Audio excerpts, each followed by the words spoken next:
काय माझी वाणी मानेल संतांसी, रंजवू चित्तासे आपुलिया. योऽन्त प्रविश्य मम वाचमिमां प्रसुप्तां, सञ्जीवयत्यखिलशक्तिधरस्वधाम्ना. अन्यांश्च हस्तचरणश्रवणत्वगादीन् प्राणान्नमो भगवते पुरुषाय तुभ्यं. कलावज्ञजीवोद्धरार्थावतारं कलाङ्काङ्कतेजोऽधिकामोदिवक्त्रं. खलानीशवादापनोदार्हदक्षं समाधिस्थमूर्तिं भजे ज्ञानदेवम्.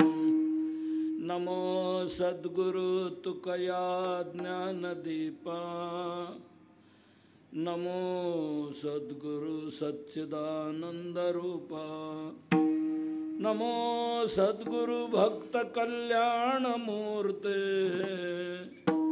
नमो सद्गुरु भास्करा पूर्ण कीर्ते.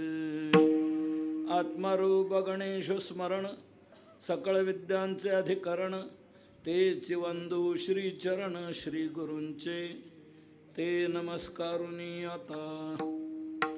गायनाचे वाहे टाळी साधन कळे उत्तम हे, काय जाणो तरले किती नावायते या बैसा. प्रस्तुत सेवेकरता घेतलेला अभंग हा देहूचे सुप्रसिद्ध साधू संत हृदय सम्राट विश्ववंद्य विश्वसंत विश्वभूषण जगद्गुरु तुकोबाराय यांचा आहे. या अभंगातून तुकोबाराय नामचिंतन या साधनाची सुलभता आणि सफलता दाखवून श्रेष्ठता गातात. विठ्ठल विठ्ठल विठ्ठल विठ्ठल विठ्ठल विठ्ठल विठ्ठल.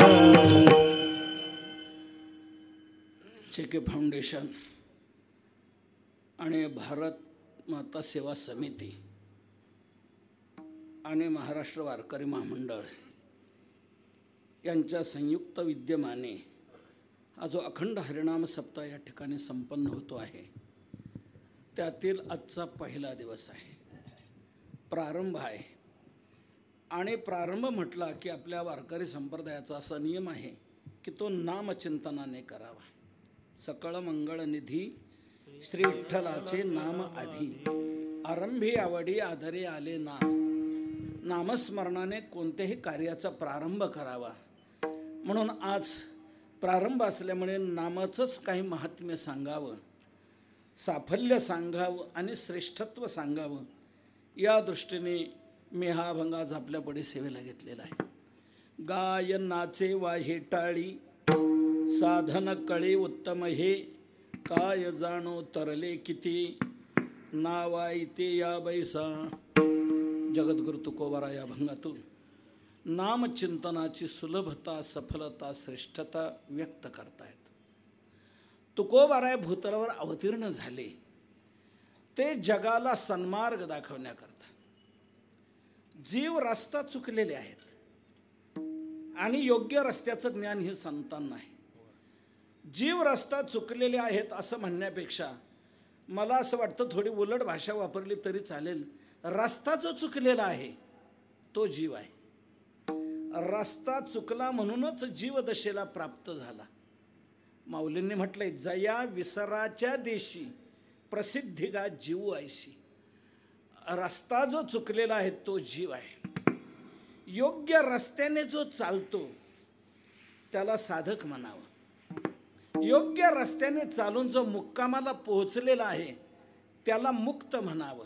आणि इतरांना तो मार्ग दाखवण्याकरता जे येतात त्यांना संत म्हणावं. संत हे चुकलेल्या जीवांना सन्मार्ग दाखवण्याकरता येत असतात. आणि याच उच्च कोटीतले संत श्रेष्ठ जगद्गुरु तुकोबाराय ते देखील हेच कार्य हाती घेऊन या ठिकाणी आलेले. आपला अवतार कार्य सांगत असताना तुकोबारांनी स्पष्ट हीच भाषा वापरली की आड रानातून धावणाऱ्या जीवांना सन्मार्ग दाखवण्याकरताच आम्ही आमचं वैकुंठ स्थान सोडून इथे आलो, अशी त्यांची स्पष्ट भाषा आहे. आम्ही वैकुंठवासी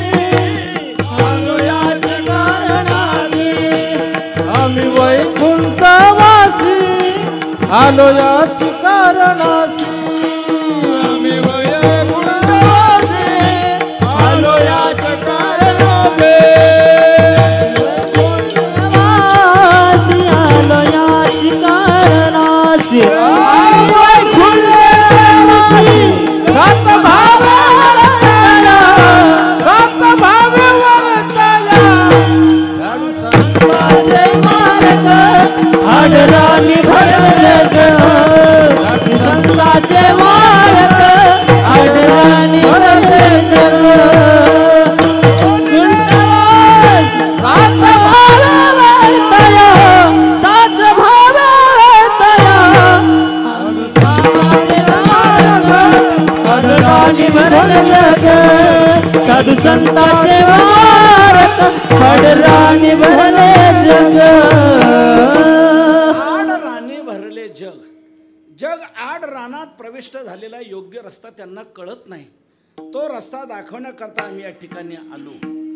आपल्याला अशी एक जिज्ञासा यातून निर्माण झाली असेल, तुकोबराय जर रस्ता दाखवण्याकरता इथे आले तर त्यांनी रस्ता तरी नेमका कोणता दाखवला?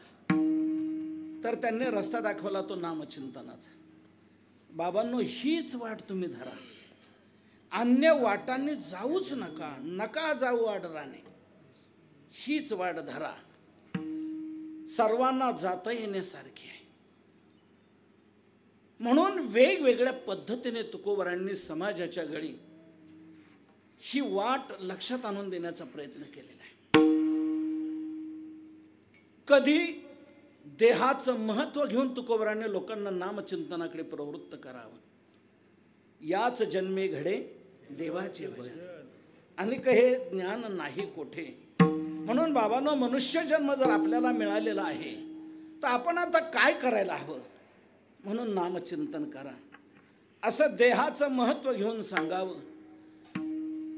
कधी चिडू नाही म्हणावं. सांगायचं तुम्हाला किती वेळा, किती सांगू तरी नाईकती असं शिवी देऊ नये म्हणावं.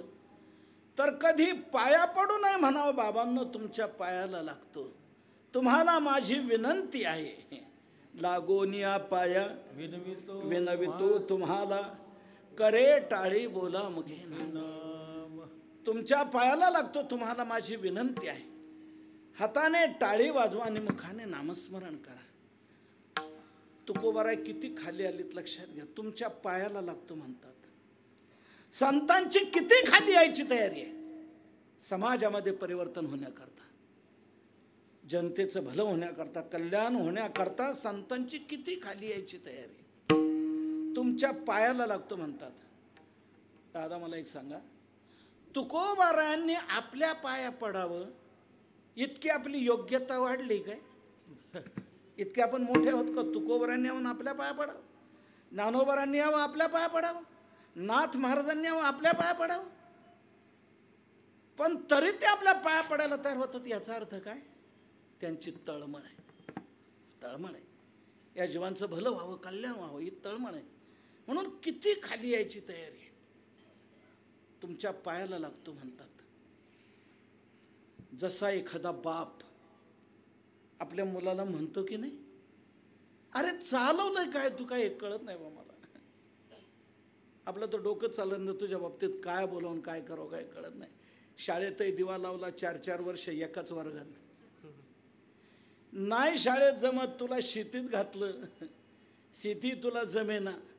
बरं, तुला गायी घेऊन दिल्या, त्याच्यावर तू त्याचा धंदा कर, त्याच्यावर तरी काय चालेल ते तुझ्या ध्यानात बसेना. नोकरीला लावलं, तेही शक्य होईना, तुला जमेना. बरं, तुला आळंदीला पाठवलं, तिकडूनही तसाच परत आला. काय करावं काय? दुकान टाकून दिलं, त्याचाही बऱ्या वाजवला. बरं, लग्न करून द्यावं म्हणजे तुला तुझी काही आपली जबाबदारी कळल, तर तेही तुला काय अजून जमेना. तुला मारून पाहिलं तरी फरक पडेल. बरं, तुझ्या सासऱ्याला सांगून पाहिलं, तिकडून काय गुण आला तर आला, तिकडचा गुण लवकर येत असतो असं म्हणतात. बापाचं तितकं पटत नाही लवकर जितकं सासऱ्याने सांगितलेलं पटतं. सासऱ्याला सांगून पाहिलं तरी फरक नाही, मारून पाहिलं तरी फरक नाही, काय करू का हेच कळे. आता एक राहिलंय, तुझ्या पाया पडू, तुझ्या पाया पडू बाप म्हणतो, याचा अर्थ मुलाची योग्यता वाढली म्हणून का नाही. मुलगा वाया चाललाय, काही त्याला त्याचं कळत नाही, कर्तव्य कळत नाही, जबाबदारी कळत नाही. म्हणून बाप पाया पडायला तयार होतो की आपला बाप आपल्या पाया पडतोय, काहीतरी आपलं चुकतंय, आपण काहीतरी सुधारणा केली पाहिजे अशी लाज वाटेल. म्हणून जसा बाप म्हणतो तसं तुकोबारायत गेल. सर्व संतांनी ही भाषा वापरली बरं. जे ज्ञानोबारा अगोदर सांगतात, वाजत असे बोंब कोणी नायकती कानी, हरी हरिण म्हणती तया थोर झाली हानी. वेगवेगळ्या पद्धतीने सांगणारे ज्ञानोबाराय शेवटी याच मार्गाकडे वळले. तुमच्या पायाला लागतो. तुम्हाला माझी विनंती, गाते श्रोते आणि पाहते, चतुर विनोदी दुष्टिते, सोहम भावी पूर्ण ज्ञाते, या सकळा ते विनवनी, करा विठ्ठल स्मरण. जे नाथ महाराज म्हणतात, भक्तिविन पशु कशाशी वाढला, सटविने नेला कैसा नाही, काय माय गेली होती भूताभास. असे चिडून रागावून म्हणणारे नाथ महाराज, ज्यांना कधीच राग येत नव्हता, त्यांना राग आणण्याकरता त्या काळात काही कुटील लोकांनी बक्षीस जाहीर केलेलं होतं. जो कोणी नाथ महाराजांना राग आणून दाखवेल त्यांना 200 रुपये इनाम. 400 वर्षापूर्वीचे 200 रुपये. अनेकांनी प्रयोग केले, परंतु नाथ महाराजांना कधीच राग आला नाही. पण तेच नाथ महाराज लोक भक्तीकडे वळत नाही, हे पाहिल्यावर मग मात्र चिडलेले आहेत आणि रागावून म्हणतायत, अरे पशु आहे हा, कशाला वाढला, याला सटवीने का नेलं नाही. पुढचं चरण तर जहरी वापरले. पण तेच नाथ महाराज लोकांना रागावून सांगूनही फरक पडत नाही असं पाहिल्यावर विचार करू लागले, आता काय करा, काय केलं असताना हा समाज वळेल, परिवर्तन घडेल, नामचिंतनाकडे वळेल. म्हणून त्यांना देखील शेवटी हाच मार्ग दिसला आणि मग तेही हीच भाषा वापरतायत. कर जोडून विनवितो तुम्हा, अरे तुम्ही वासुदेव वासुदेव म्हणा, हीच माझी विनवणी. जोडून या कर दोन्ही, शरण एका जनार्दनी, तुम्ही वासुदेव म्हणा अनुदिनी गा. ते हात जोडून विनंती करतात, ज्ञानोबाराय करतात. तसं तुकोबाराय देखील म्हणतात, बाबांनो तुमच्या पायाला लागतो, तुम्हाला माझी विनंती. तळमळ आहे, आपलं भलं व्हावं, कल्याण व्हावं, म्हणून बाबांनो तुमच्या पायाला लागतो. काय म्हणणं काय तुकोबाराय तुमचं? आमचं म्हणणं आहे की तुम्ही हाताने टाळे वाजवा आणि मुखाने नामस्मरण करा. असं ज्या वेळेला तुकोबाराय गावोगाव प्रचार दौरा करू लागले, जिथे जातील तिथे तुकोबाराने हेच सांगावं, हाताने टाळे वाजवून मुखाने नामस्मरण करा. त्यावेळेला काही बुद्धिजीवी वर्ग, तर्कवादी वर्ग, अन्य साधनाभिमानी वर्ग तुकोबारांना भेटला आणि म्हणला, काहो महाराज, आम्ही या महिन्याभरात 2-4 ठिकाणी तुमची कीर्तन ऐकली, पण जिथे तिथे तुमचं हेच सांगणं की म्हणा विठ्ठल विठ्ठल, हाताने टाळे वाजवा आणि मुखाने नामस्मरण करा. जिथे जाईल तिथे तुमचं हेच. बुलढाण्याला तुम्ही हेच सांगितलं होतं, त्या हिवराश्रमाला तुम्ही हेच सांगितलं होतं, मेहकरला तुम्ही हेच सांगितलं होतं, आणि आमच्या चिखलीला तुम्ही हेच सांगता की म्हणा विठ्ठल विठ्ठल, हाताने टाळे वाजवा मुखाने नामस्मरण करा. महाराज म्हणतात, तुमचं म्हणणं काय? म्हणून आमचं म्हणणं एकच आहे, हेच साधन तुम्ही का सांगता? शास्त्रात उच्च उच्च दर्जाची साधनं सांगितलेली आहेत, ती राहिली एका बाजूला, आणि तुमचं चाललंय टुमणं म्हणा विठ्ठल विठ्ठल. तर हेच साधन तुम्ही का सांगता?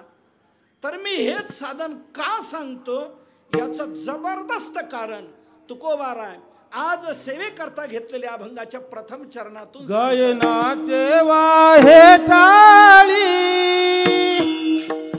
टाळी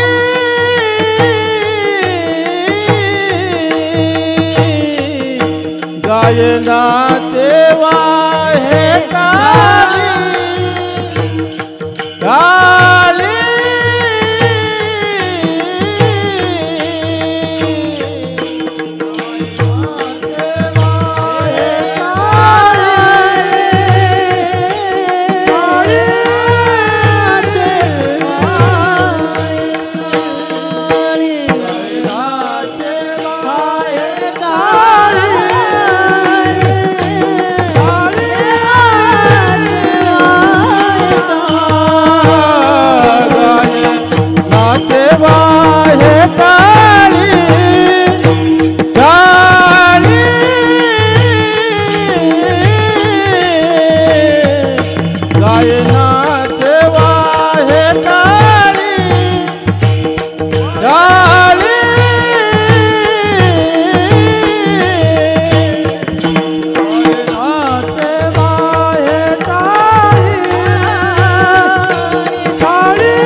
तरले भीती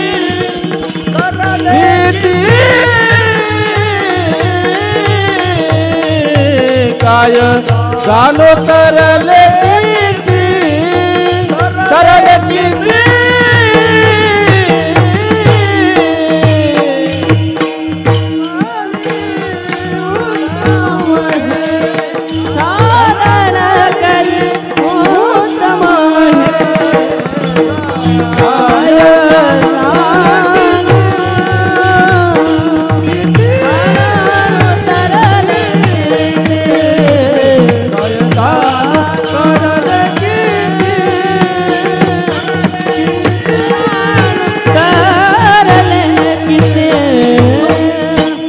हाताने टाळे वाजवा आणि मुखाने नामस्मरण करा, हेच साधन तुम्ही का सांगता?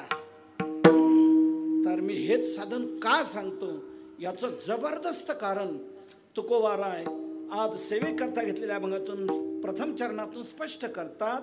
गायनाचे वाहे टाळी साधन कळी उत्तम हे, कली हे उत्तम साधन. कलियुगात हेच उत्तम साधन आहे. मुखाने नाम गायचं, नाचायचं, हाताने टाळे वाजवायचे. कलियुगात हेच उत्तम साधन आहे. अन्य साधनं कलियुगात उपयोगाची नाहीत. का बरं नाहीत? तुकोबाराय म्हणतात अन्य साधनांना कलियुगात झालाय टीबी, क्षयरोग झाले. माझी भाषा नाही, तुकोबारांची भाषा महाराज. अवघ्या वाटा झाल्या क्षीण, कली नघडे साधन, उचित विधी विधान न कळे नघडे सर्वथा भक्तिपंथ बहुसोपा.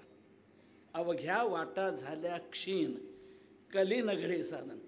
सर्व मार्ग कलियुगात क्षीण झालेले आहेत, कमकुवत झालेले आहेत. कलीवर मात करण्याची क्षमता त्यांच्यात राहिलेली नाही. म्हणून कलीवर मात करणारा सक्षम साधन, प्रभावी साधन जर कोणतं असेल तर नामस्मरण आहे. अन्य साधनं प्रभावी नाहीत, त्यांचा प्रभाव आता संपलाय. काहींचा काही काल असतो, त्या कालातच त्यांचा प्रभाव असतो.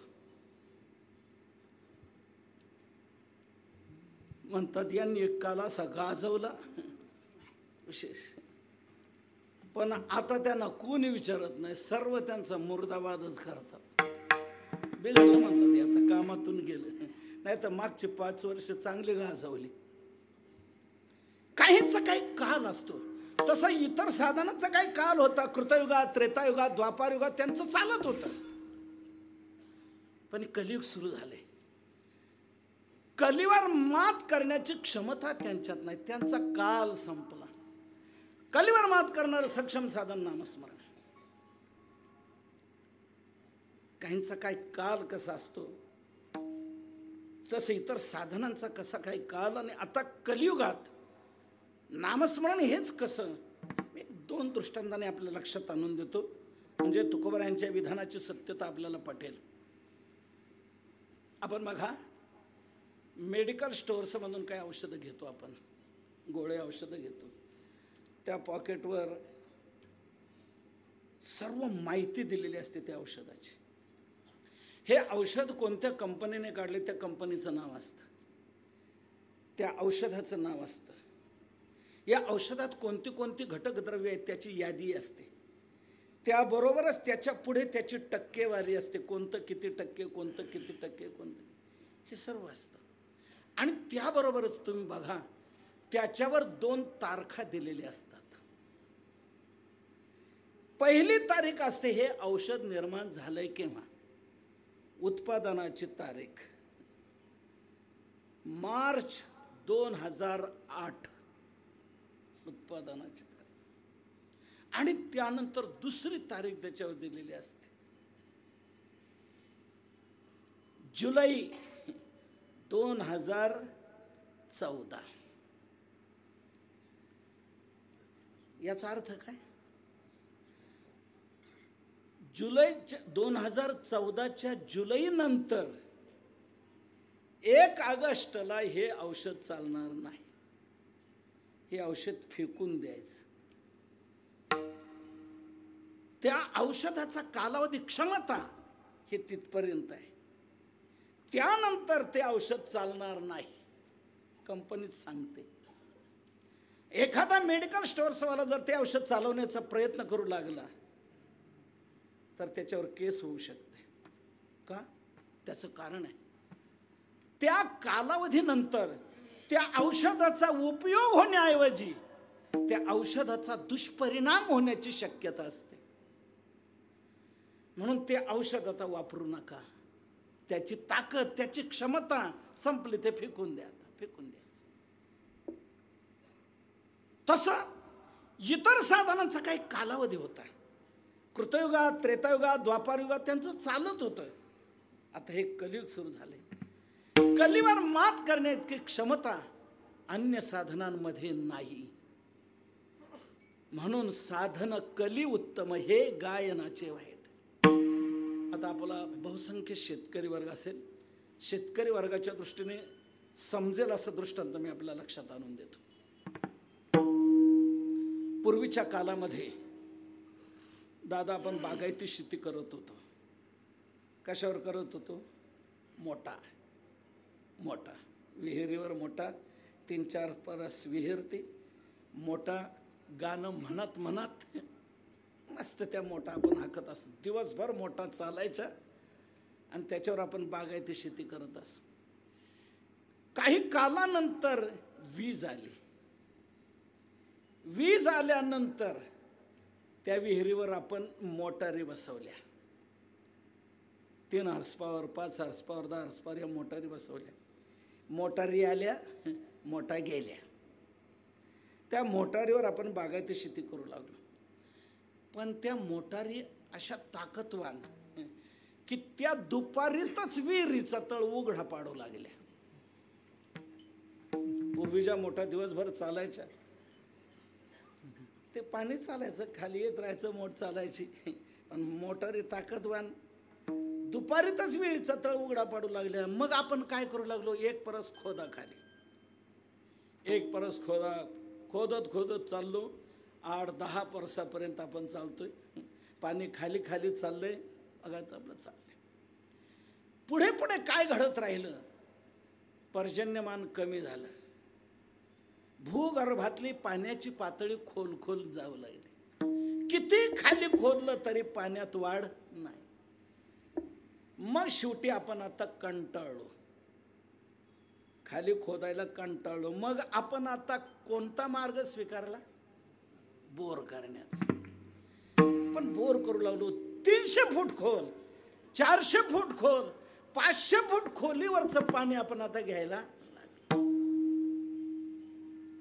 मला एक सांगा, 10 परसावर ज्या विहिरी तुमच्या मोटारी होत्या, मोनोब्लॉक मोटारी, 3 हॉर्सपॉवर, 5 हॉर्सपॉवर, 10 हॉर्सपॉवरच्या मोटारी, 500 फूट खोलीवरचं पाणी आता खेचू शकतात का?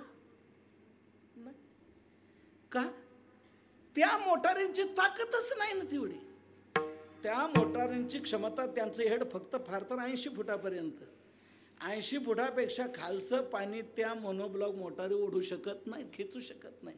म्हणून चालत्या मोटारी, चालू असलेल्या विहिरीवरच्या मोटारी पण काढून आपल्याला बाजूला ठेवाव्या लागल्या. आणि 500 फूट खोलीवरचं पाणी काढण्याकरता आपल्याला तितकाच सक्षम असा सबमर्शिबल बसवावा लागला. तो ताकदवान आहे. या मोटारींमध्ये, मोनोब्लॉक मोटारीमध्ये ताकदच नाही इतक्या खोलीवरचं पाणी काढण्याची. म्हणून चालत्या मोटारी जसे आपण बाजूला काढून ठेवल्या आणि इतक्या खोलीवरचं पाणी काढण्याकरता जसा सबमर्शिबल, तसं इतर साधनं त्यांचा कालावधी होता. कृतयुगात, त्रेतायुगात, द्वापारयुगात त्यांचं चालत होतं. पण जसं कलियुग सुरू झालंय तेव्हा कलीवर मात करण्याची क्षमता त्या साधनांमध्ये नाही. म्हणून ती साधनं बाजूला करावी लागली आणि संतांनी नामचिंतनावर जोर दिला. कलियुगी उद्धार हारे नामे,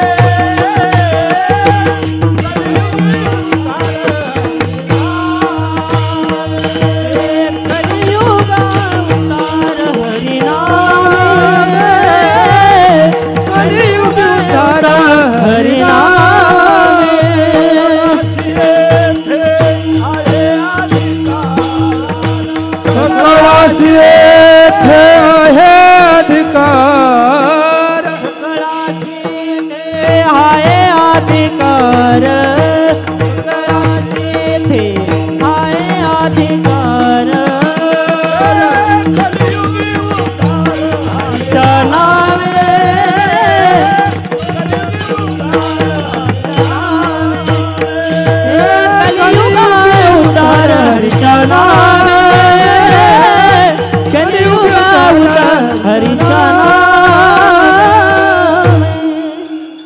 कलियुगी उद्धार हरिनामे. इतर साधनांचा काल होता. कृतयुगात ते चालत होतं, त्रेतायुगात, द्वापार युगात. कलियुगात त्या साधनांमध्ये क्षमता नाही. कृते यध्यायतो विष्णू त्रेतायाम यजतो मखै द्वापारे परिचर्यायाम कलौतधारी कीर्तनात. ध्यायन कृते यजन यज्ञे त्रेतायाम द्वापरेर्चयन यदाप्नोति तदाप्नोति कलौ संकीर्ते केशवम. हरेर नाम हरेर नामैव केवलम कलौ नास्तेव नास्तेव नास्तेव गतिरन्यथा. कलियुगात नामस्मरण हेच साधन कलीवर मात करणार आहे. इतर कोणतंही साधन कलीवर मात करू शकत नाही. का? कली अतिशय प्रभावी आहे, अतिशय प्रभावी. आणि त्याचा प्रभाव म्हणजे विरुद्ध प्रभाव, वाईट प्रभाव. कलियुग म्हणजे काय नेमकं? तुकोबारांच्या भाषेत सांग का, पापाचा ओतीव पुतळा म्हणजे कली. कली पापाची हे मूर्ती. मग या पापाच्या मूर्तीचा छेदन भेदन जर करायचं असेल तर कुठल्याच गोळ्यान तलवारीन भालेन इतर काही चालणार नाही. त्याला एकमेव खड्ग म्हणजे नामस्मरण. कली पापाची मूर्ती नाम खड्ग घेऊ हाती. कली असा भयानक की तो चांगल्या चांगल्यांच्या बुद्धीत भ्रंश निर्माण करतो आणि वाम मार्गाला नेतो. कलियुगात भयानक पाप वाढत चाललेलं आहे, भयानक. कलियुगात वाईटच माणसं पाप करतात असं नाही. चांगली चांगले माणसं पाप करायला लागलेले आहेत.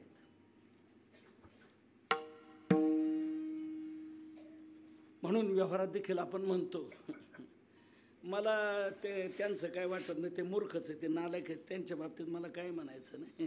पण हात शहाणा होता ना, याने असं करावं का आपण म्हणतो की हात शहाणा होता ना, याने असं करावं का. ते नालायक आहे, ते मूर्ख, त्यांना काही कळत नाही, अक्कल नाही, काय नाही, ते वायाच गेलेले आहेत. पण कलियुगात चांगल्या चांगल्यांच्या बुद्धीमध्ये भ्रंश निर्माण होऊन ते वाम मार्गाला जात आहेत. माझी भाषा नाही, अर्जुनाने आश्चर्य व्यक्त केले. अर्जुनाने, देवा हे ऐसे कैसे जे ज्ञानी याची ही मतिभ्रंशे मार्ग सांडून अनारसे चालत देखो. देवा असं होतंय कसं काय, मला तेच कळत नाही. ज्ञानाच्या चांगल्याच्या बुद्धीमध्ये भ्रंश का निर्माण होतो आणि ते वाम मार्गाला का जातात, का जातात. भयानक कली हा दूर नेणार आहे, वाम मार्गाला नेणार आहे. चांगल्या चांगल्यांच्या बुद्धीत भ्रंश निर्माण करतो. ज्यांना पाप कशाला म्हणतात, पुण्य कशाला म्हणतात कळत नाही, त्यांच्याकडून पाप होईना का, त्यांना कळतच नाही. पण ज्यांना कळतंय आणि कळून जे दुसऱ्यांना सांगतात, याला म्हणतात पाप, त्याला म्हणतात पाप, असं करू नये तसं करू नये असे सांगणारे पाप का करतात. विठ्ठल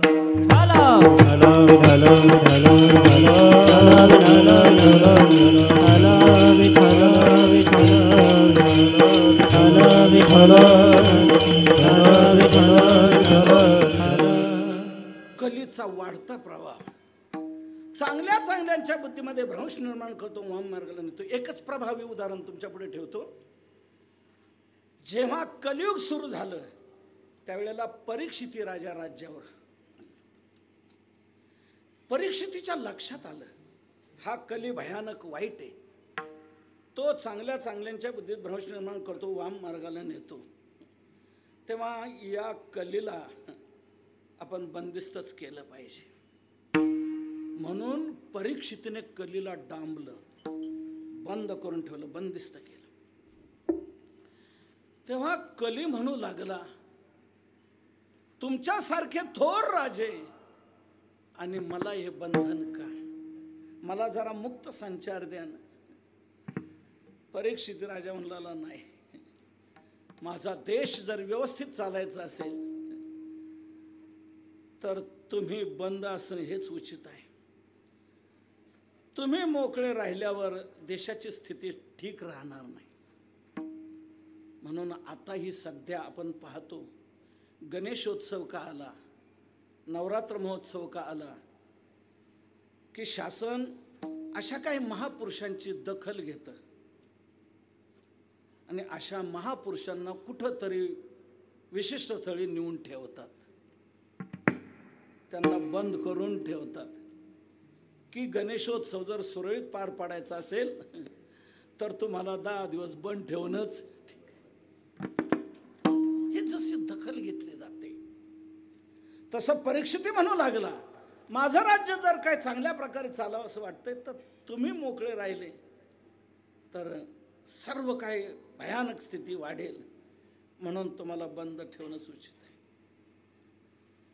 अनेकदा कलीने म्हणावं, राजे परीक्षित आपण किती थोर राजे, आपल्याला उदरात आईच्या असतानाच देवाने दर्शन दिलेलं, असे थोर राजे, माझ्यावर अशी वक्र दृष्टी का? मला द्या ना जरा मुक्त संचार, द्या ना जरा. अनेकदा म्हटल्यानंतर परीक्षित कसा भारावला गेला कोणास ठाऊक, आणि त्याने सांगितलं काय हरकत नाही, तुला मी जरा मुक्त संचार देतो, तुला मी 3 जागा देतो, त्या 3 ठिकाणी तू राहा. म्हणे कुठं? चोरी, चहाडी, शिंदळकी, इथे तू राहा. परीक्षित म्हणू लागला या 3 जागा तुला. कली म्हणू लागला ह्या 3ही जागा घाणच आहेत, वाईटच आहे, एखादी तरी चांगली जागा द्या. असं म्हटल्यावर परीक्षित कसा भारावलेला तो म्हणून गेला, ठीक आहे काय हरकत नाही, तुला एक मी चांगली जागा देतो, तू सोन्यात जाऊन राहा. सोन्यात राहायला जागा दिली परीक्षितने कलीला. कलीला खूप आनंद झाला, चांगली जागा मिळाली सोन्यात. समोर त्याने पाहिलं एक सुवर्ण मुकुट दिसला. कलीने लगेच त्या सुवर्ण मुकुटात प्रवेश केला आणि तोच सुवर्ण मुकुट डोक्यावर घालून परीक्षित राजा शिकारीला गेला. शिकारीला गेल्यानंतर कुठेच पाणी मिळेना, तहानेने व्याकुळ झाला. जिकडे तिकडे पाणी पाणी करतो, कुठेच नाही. एक पताका दिसली, आश्रम दिसला, वाटलं चला इथे पाणी मिळेल. तिथे ऋषी ध्यानस्थ बसलेले होते. परीक्षित तिथे गेला आणि म्हणला, मुनीजी मला पाणी द्या, मी राजा परीक्षित आहे, तहानेने व्याकुळ झालेलो आहे, पाणी पाणी. पण ऋषी समाधी अवस्थेमध्ये तल्लीन होते, बाह्य दशेवर काहीच नव्हते, खबरच नाही काही. परीक्षितीचं काहीच त्यांना पोचू शकलं नाही. शेवटी परीक्षितीच्या मस्तकावर असणारा सुवर्ण मुकुट, त्यात शिरलेला कली, त्या कलीने दिला धक्का. मी लक्षात घ्या कशाकडे सांगतो, एरवी ऋषीमुनींची, साधू संतांची आदराने सेवा करणारा राजा परीक्षिती, पण तोच परीक्षिती कलीने धक्का दिल्यानंतर हे ऋषीमुनी उद्दंड झालेले आहेत. यांचा तिरस्कार करायला पाहिजे.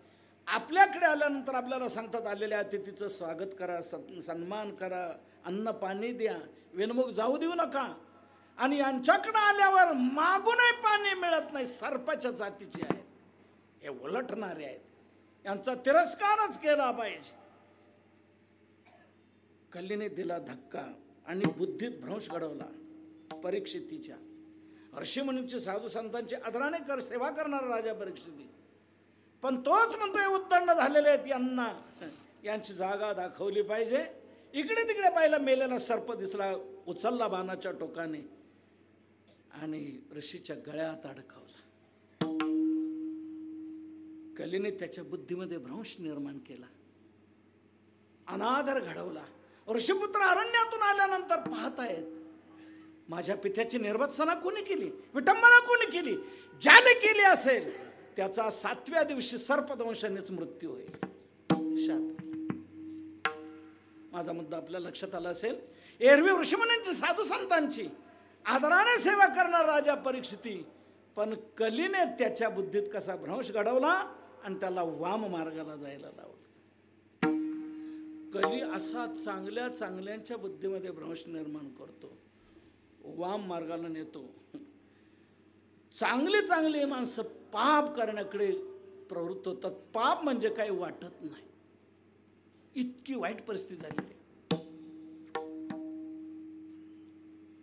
चांगले चांगले लोक वाम मार्गाने जात आहेत, पाप करण्याकडे प्रवृत्त होत आहेत. बाबा, पूर्वी आपण ऐकत होतो इथं चोरी झाली, या गावात चोरी झाली, घर फुटलं, चोरी ऐकवत येत होते आपल्या कानावर. पण चोरी झाली म्हणजे काय झाले? चोर आले, त्यांनी भिंत पाडली, घरात शिरले, धान्याचं पोत नेलं, पेटी नेली. असे चोरी ऐकायला यायची. नंतर जाणकार लोक सकाळी उठलं पाहायचे, अरे चोरी झाली, कशी झाली, यायचे गावातले काही प्रमुख लोक, काही जाणकार असायचे, माग काढायचे ते, आणि माग काढून जायचे आणि बरोबर चोर पकडायचे. चोर सापडायचा. चोर कोण सापडायचा माहिती? माळावर ज्याला राहायला घर नाही, फणभर शेती नाही, नोकरी नाही, व्यापार धंदा नाही, जगण्याला काही आधार नाही, असा निराधारच चोर म्हणून सापडायचा. आता अशा चोऱ्या ऐकूच येत नाहीत. अशा चोऱ्या आता कुठंच घडत नाही का? घर फुटलं, धान्याचं पोतं गेलं. आता अशा चोऱ्या ऐकू येतात. 5,000 कोटीचा घोटाळा, 10,000 कोटीचा घोटाळा, 25,000 कोटीचा घोटाळा, ह्या चोऱ्या आता ऐकायला येतात. मला सांगा, ह्या चोऱ्या करणारे यांना जगायला काहीच आधार नाही का? पोट भरायला काहीच आधार नाही, जगण्याकरता काही मार्गच नाही, नाईलाजाने त्यांना चोरी करावी लागते. कलीचा हा प्रभाव आहे. चांगल्या चांगल्या लोकांच्या बुद्धीमध्ये भ्रंश निर्माण करतो आणि त्यांना वाम मार्गाला नेतो आणि देशाची सर्व परिस्थिती ही विस्कळीत बिघडून टाकते. भयानक परिस्थिती, भ्रष्टाचाराच्या प्रचंड विळख्यात हा देश सापडलेला आहे. आता अशीची काही किरणं आहेत, पाहूया काय होतंय. ते चांगलं घडावं ही परमेश्वराच्या चरणी आपण सर्वांनी प्रार्थना करूया. विठ्ठल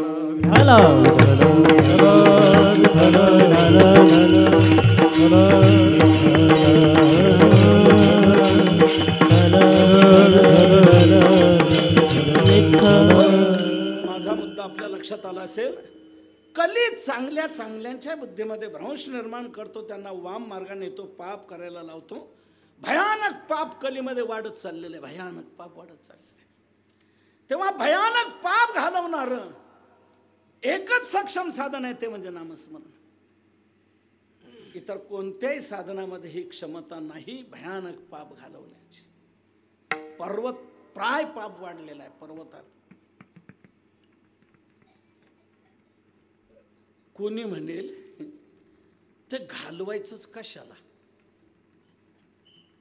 झालं पाप तर झालं, राहिलं तर राहिलं, घालवायचंच कशा करता?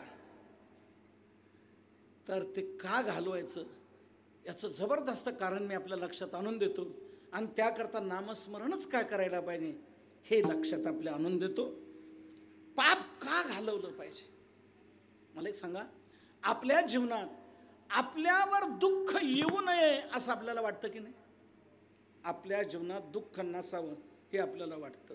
बरं, वयाच्या कोणत्या वर्षी नको दुःख? कोणत्याच वर्षी नको. बरं, कोणत्या महिन्यात नको? मे मध्ये नको का जून मध्ये नको? कोणत्याच महिन्यात नको. बरं, कोणत्या दिवशी नको? सोमवारी नको का गुरुवारी नको? कोणत्याच दिवशी नको. बरं, सकाळी नको का दुपारी नको? संध्याकाळी चालत नाही. कधीच नको आहे दुःख आपल्याला, कधीच नको आहे, कधीच नको आहे. कधीच अपेक्षा दुःखाची कोणी करत नाही, कायमचा नकार आहे महाराज. इतर कोणत्याही बाबतीत कोणाचाही कायमचा नकार नसतो, कधी होकार असतो, कधी नकार असतो.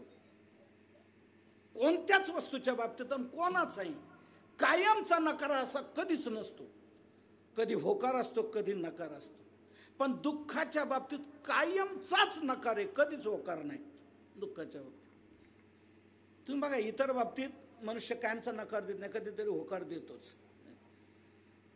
उन्हाळ्यामध्ये का हो तुम्हाला रग देऊ का? कशाला? मरायला म्हणतो रग. मरणाचं गरम होते, अंगावरचा कपडा सहन होत नाही, तुम्ही म्हणता रग देऊ का बांगरायला? रग नको, स्वेटर नको, मफलर मुळीच नको, पातळ एखादी शाल नाही तोपर्यंत दासा करता म्हणून बस नको, काय रग नको, स्वेटर नको, मफलर नको म्हणतो. पण तोच मनुष्य हिवाळ्यामध्ये का हो मफलर देऊ का? आहे का मफलर? मग तर बरं होईल. बरं मग स्वेटर? मग तर कामच झालं म्हणतो. मग रग? मग तर बोलूच नका म्हणतो.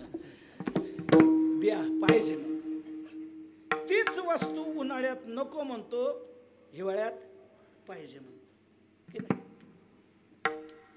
रात्री कीर्तनाला का कुठे चाललंय? कीर्तनाला चाललो. बॅटरी? बरं झालं आठवण केली, आण बॅटरी. काल न असं एका गटारात पडलो काय लागलं पायाला, त्यामध्ये ग्लोप नाही, अंधार आहे सगळं. बॅटरी आण म्हणतो. रात्री कीर्तनाला निघाला, बॅटरी आण म्हणतो. तेच दुपारी रामायणाला निघाला. कुठं चालले म्हणे? रामायणाला. बॅटरी? आता दिवसा कशाला बॅटरी? दिवसा बॅटरी आपण नको म्हणतो, रात्री बॅटरी पाहिजे म्हणतो. तीच वस्तू की नाही? तीच वस्तू एका कालात पाहिजे म्हणतो, दुसऱ्या कालात आपण नकार देतो. तसं मला सांगा, दुःखाच्या बाबतीत कधी होकार आहे आणि कधी नकार? कायमचाच नकार आहे दुःखाच्या बाबतीत, कायमचाच. मज लागे दुःख व्हावे ऐसे कोणी भावी ना जीवे. कोणी इच्छा करत नाही दुःखाची. आता माझा पुढचा प्रश्न आहे तुम्हाला. दुःखाची इच्छा आपल्याला कधीच नाही, मग दुःख आपल्याकडे येत नसल, दुःखाची इच्छा नाही, मग कशाला जा? टाळा. आपण असं कधी टाळलंय दुःखाने आपल्याला? दुसऱ्याची इच्छा नसेल तर तिकडे जाणं आपण टाळतो महाराज, खरं की नाही? दुसऱ्याची इच्छा जर नसेल तर तिकडे जाणं आपण टाळतो. का हो तुम्ही परवाच्या लग्नाला नाही आले? नाही, काय म्हणून यायचं? काय म्हणून यायचं? काय भाषा वापरता? हो, एका ताटात जेवणार आहे ना तुम्ही, आणि आता म्हणता काय म्हणून लग्नाला यायचं? हा म्हणतो एका त्या ताटात जेवणार होतो, पण ते मागच्या पंचवार्षिक मध्ये. आता त्यांचं आमचं जमत नाही, त्यामुळे आम्ही त्यांना तर सोडून दिलं. ठीक आहे, नका जमेना, दिलं सोडून. पण व्यवहार म्हणून लग्नाला यायला काय हरकत आहे का? व्यवहार म्हणून? हा म्हणतो तुमचं म्हणणं बरोबर आहे. व्यवहार म्हणून त्याने पत्रिका तुम्हाला दिली पाहिजे ना. मी जसं व्यवहार म्हणून यायला पाहिजे तुमचं म्हणणं आहे, तसं त्याने व्यवहार म्हणून पत्रिका तर दिली पाहिजे ना. हा म्हणतो अहो विसरला असेल, चुकला असेल. विसरलं कसं? माझ्या समोर दुसऱ्याला पत्रिका दिली ना, मला नाही. अहो ती एखादीच असेल नाव लिहून आणलेली, म्हणून फक्त त्याला दिली असेल तुमच्या समोर. नाही, अख्खा बंडल होता प्रेसमधून आणलेला 5,000 पत्रिकाचा, त्याच्यातले काढून त्याला दिली ना, मला नाही. याचा अर्थ काय? याचा अर्थ आम्ही यावासी इच्छा नाही, मग आमचं काय अडले यायला? दुसऱ्याची इच्छा जर नसेल तर तिकडे जाणं आपण टाळतो. आणि तुकोबरायांनी सांगितले टाळावंच. तुका म्हणे जया संकोच दर्शने तया ठाया जाणे अनुचित. आपल्याला पाहिल्यानंतर ज्याला संकोच होते तिथे जाणं अनुचित आहे, मनुष्याने तिथे जाऊ नये. आपल्याला दुःखाची जरी इच्छा नाही ना, दुःखाने हा विचार केला पाहिजे ना, यांना इच्छा नाही, यांच्याकडे कशाला जा? टाळतं का दुःख आपल्याला? नाही, येतच. हे काय येतं? आपली इच्छा नसतानाही आपल्याला दुःख भोगण्याची पाळी काय येते? तर याचे एकमेव कारण आहे आपण पूर्वी करून ठेवलेलं पाप.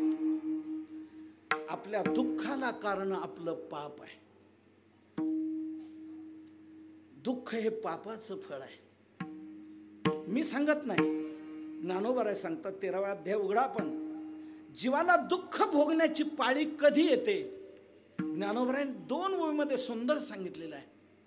मग विधीची वाफ चुकवी, अन्यायाचे बी वाफवी, कुकर्माचा करवी राब जरी, तरी तयाचे सारिखे असंभड पाप पिके, मग जन्म कोटी दुःखे भोगी जीव. पाप पिके मग दुःखे भोगी. पाप पिकल्यानंतर जीवाला दुःख भोगण्याची पाळी येते. म्हणजे जीवाच्या दुःखाला कोण कारण आहे? पाप. दुःख जे येते हे आपण पूर्वी करून ठेवलेल्या पापामुळे येते. आणि हे सर्वांना माहिती आहे बरं का. दुःख येते पापामुळे, तरी माणसं पाप केल्याशिवाय राहत नाही. सुख हे पुण्याचं फळ आहे, दुःख हे पापाचं फळ आहे.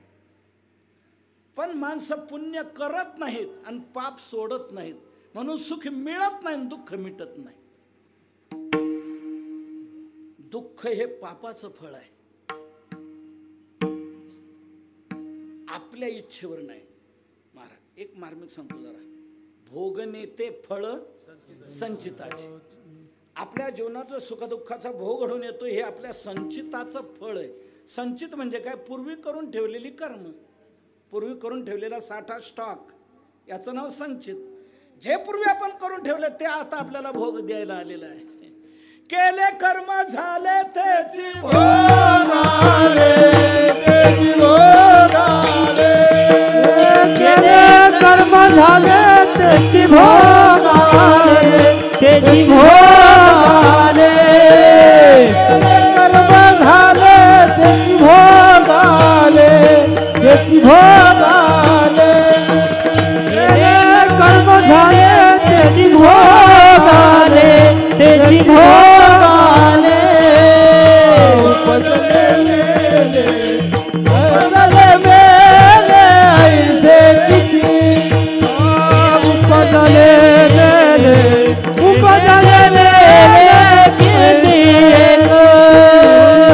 केले कर्म झाले तेच भोगा आले, उपजले मेले असे किती. आपण जे कर्म केलं ते भोग द्यायला आलं. इथे 3 क्रियापद आहेत. केले, झाले, आले. आपण पहिलं कर्म केलं, केलेलं कर्म आपल्या संचितात जमा झालं, आणि जे संचितात जमा झालं तेच आता भोग द्यायला आलं. म्हणजे आपल्याला भोग जो प्राप्त होतो सुखदुःखाचा, याला कारण आहे आपण पूर्वी करून ठेवलेलं कर्म.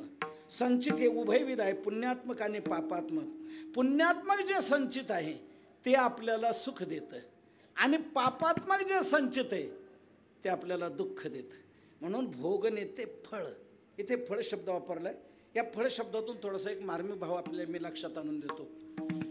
आपली इच्छा नसताना आपल्याला दुःख भोगण्याची पाळी काय येते त्याचं कारण सांगतोय. कुठलंही कार्य त्याच्या कारणावर अवलंबून असतं. कारणाशिवाय कार्योत्पत्ती होत नाही.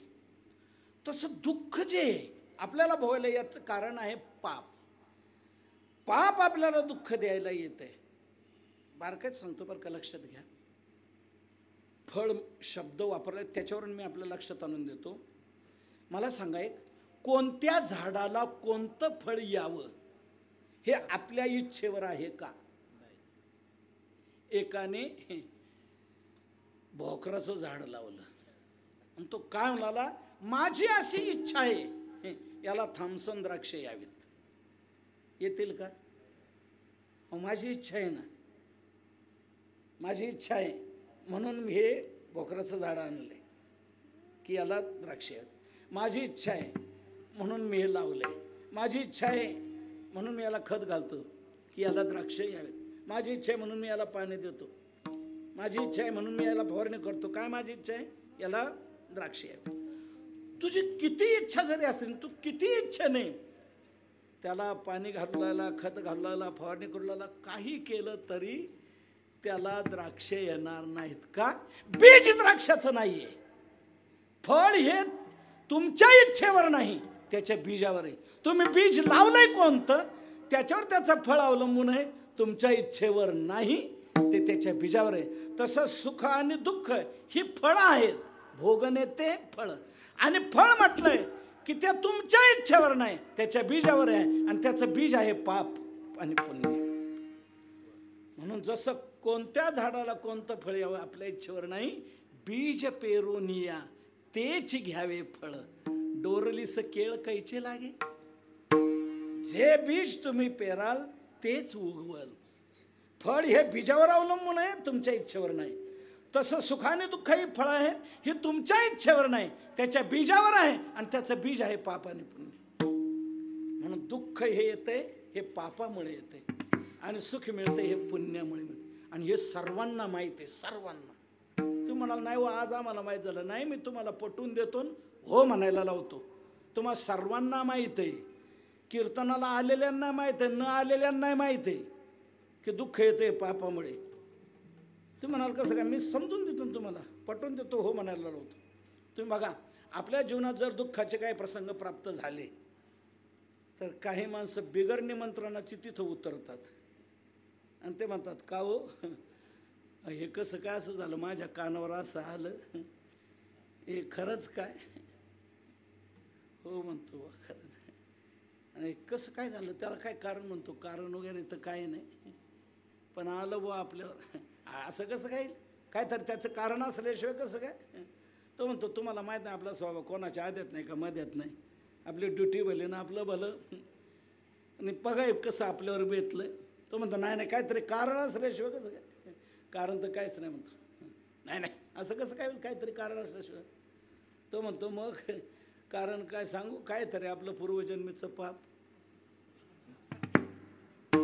शेवटी हेच सांगतो की नाही, काहीतरी आपलं पूर्वजन्मीचं पाप ते आपल्याला भोगायला आलंय, भोगावं लागतंय. ते काय देवाधिकाला चुकलं नाही, आपल्याला चुकणार आहे का म्हणतो की नाही. म्हणजे याचा अर्थ याला माहित आहे की नाही हे दुःख कशामुळे आलंय, मी पूर्वी करून ठेवलेल्या पापामुळे आले, माहित आहे. देवाधिकानं भोगावं लागले, रामाला वनवासाला जावं लागलं, सीतेचा वियोग सहन करावा लागला, मोठमोठ्यांना कर्म चुकले नाही, आपल्याला चुकणार आहे का. म्हणजे दुःख येतं हे आपल्या पूर्वीच्या पापामुळे येते हे आपल्याला माहित आहे. काही वाईट घडलं की ते म्हणतो काहीतरी पाप, आणि तुम्ही मग चांगलं काय घडलं का तिथे मनुष्य म्हणतो काहीतरी पुण्य कामाला आले, म्हणून तुमचे पाय आमच्या घराला लागले. काहीतरी पुण्य होती म्हणून जगलो, नाही तर केदारनाथला जाऊन काय झालं कोणाचं, काहीतरी पुण्य होती म्हणून घरी परत. चांगलं काय घडलं का पुण्य आहे, आणि वाईट काय घडलं का पाप आपणच म्हणतो. तुम्ही बघा अनेक अंगाने पैसा का आपल्या घरात आला की माणसं तो कुठेतरी गुंतवतात. मोटरसायकल घे, जीप घे, ट्रक घे, ट्रॅक्टर घे, यात माणसं गुंतवतात. तुम्ही बघा जीप घेतली, ट्रॅक्टर घेतला की माणसं त्या जीपवर ट्रॅक्टरवर काहीतरी लिहितात. काय लिहितात, आईवडिलांची पुण्याई, बाबांची पुण्याई, दादांची, असंच लिहितात ना. का असं एखाद्या जीपवर तुमच्या वाचण्यात आलं बाबांचं पाप,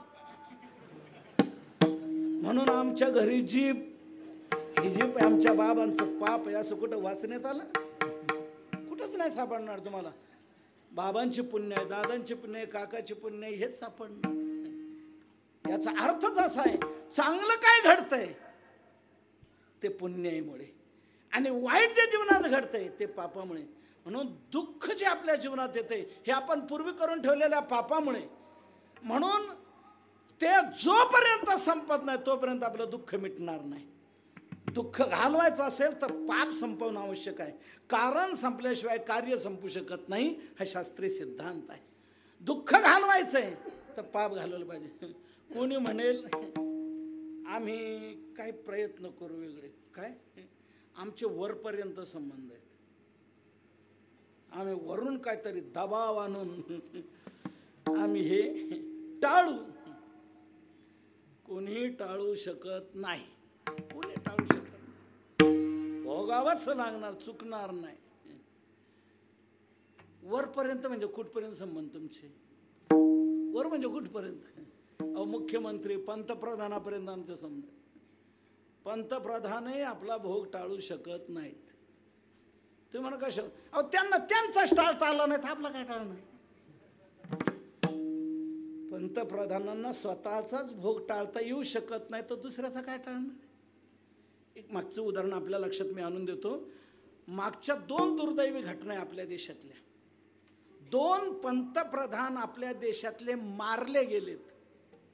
आठवतं की? पहिल्या विश्वनेते इंदिराजी त्याही मारल्या गेल्या की नाही. मला सांगा त्यांना कोणी मारलं. कोणी मारलं. कोणाचे अंगरक्षक. अंगरक्षक मारण्याकरता असतात. अंगरक्षक कशा करता असतात.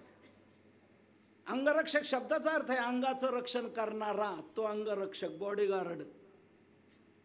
त्यांच्याच अंगरक्षकाने त्यांना मारावं याचा अर्थ काय. त्यांचा भोग त्यांना टाळला नाही. तुमचा आमचा काय टाळू शकणार नाही. भोग ज्याचा जो असतो तो भोगावाच लागतो. कोणी त्यात बदल करू शकत नाही. कोणी टाळू शकत नाही. दुसरी दुर्दैवी घटना राजीव गांधी त्यांनाही मारलंच गेले. कोणी मारलं. हार घालायला आलेले. हार घालायला आलेल्यातूनच बॉम्बस्फोट घडला ना. त्याच्यातच त्यांचा मृत्यू झाला.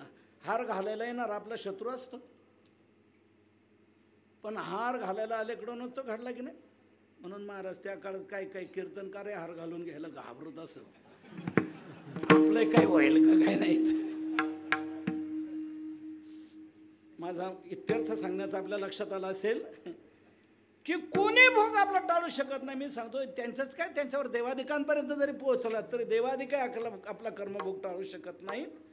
तो भोगावाच लागतो. अवश्यमेव भोक्तव्यम कृतं कर्म शुभाशुभम ना भुक्तं क्षीयते कर्म कल्प कोटिशतैरपि. कोट्यवधी कल्प जरी गेले तरी अभुक्तं कर्म न क्षीयते. ज्या कर्माचा भोग झाला नाही ते तसं नष्ट होत नाही. ते कर्म भोग देऊनच संपतं.